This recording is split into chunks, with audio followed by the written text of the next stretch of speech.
Greetings! Today we're reviewing the Makita DDF487 cordless drill. I'll tell you what it's like and how it performs.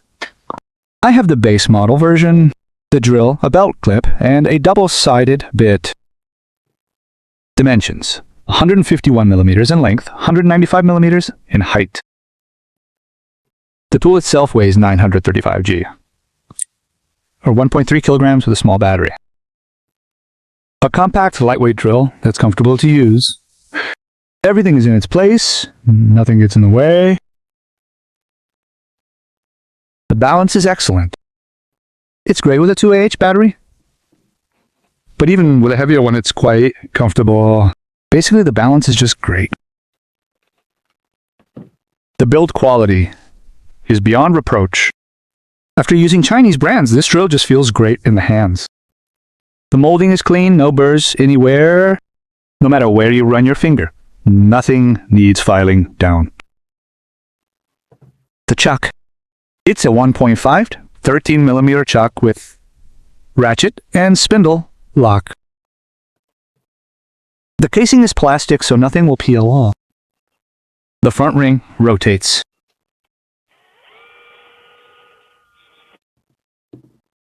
I like this chuck so much that I put the same one on my Milwaukee.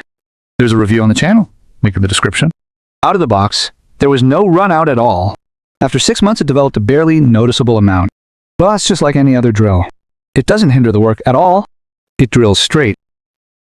Clutch and speeds. The clutch has 21 settings, 20 for driving and 1 for drilling.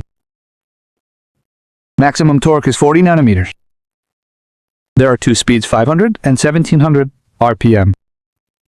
The top switch is very smooth, soft, clicks in clearly, and doesn't get stuck.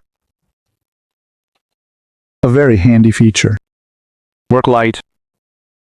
It's pretty bad, located right under the chuck, so it only lights up the area with long bits. Even with a long bit holder, it barely illuminates anything. Working overhead is a pain. Plus, when I'm working, I always manage to cover it with my finger. In short, it's rubbish. How does it perform? Right off the bat, I didn't drive any 300mm lag bolts with it. I'll talk about typical tasks: screws, driving, drilling metal, wood, and plastic. Assembling furniture, both particle board and solid wood, is a pleasure. The clutch is sensitive, the trigger is responsive, and you can keep low RPMs. While building racks from wooden slats, I didn't strip a single screw. It's just great for assembling. The clutch doesn't feel the very tiny watch screws, but it works on 2.5 Die-10 screws. What can I say about the 20 clutch positions? I tried setting the torque about 5 times for the video. We didn't quite see eye to eye. From time to time, one of the settings skips randomly, triggering too early or too late. It's not critical, doesn't ruin the experience, but I wouldn't call this clutch perfect. Drilling. It drills fine, but it's a compact drill, so large diameters aren't its forte. For wood, plastic, and metal, within reason, it works without issues. Pros, cons, and nuances. The first pro is, of course, the size and ergonomics. It's a small and lightweight drill. It's very comfortable, in my opinion. Well, just what you need. For this level of quality, I think the price is excellent. You can easily find it in any online store for around 130 bucks. From those importing from Europe or Asia, you can get it for a steal. For example, my version is made in China for China, and the price was 100. So this is one of those cases where it makes sense to pay a bit more and get a Makita instead of a professional Chinese brand, even for home use. Around the house, summer cottage, or garage, you get it, and don't worry about it dying in a month. By the way, for home use, you can save a bit on batteries. I've been using this drill for several months with a PB Pro Power. It works just fine. Of course, Makita is better, but if you don't need it often at home, it's a solid option. You can always buy the brand name ones later. Serviceability. Everything is good there. Some parts can be found locally, others can be ordered. Naturally, the most expensive part is the controller board. But that's not replacing half the tool, nothing critical. It can be repaired, unlike many professional Chinese tools. The downside: the work light. What can I say about it?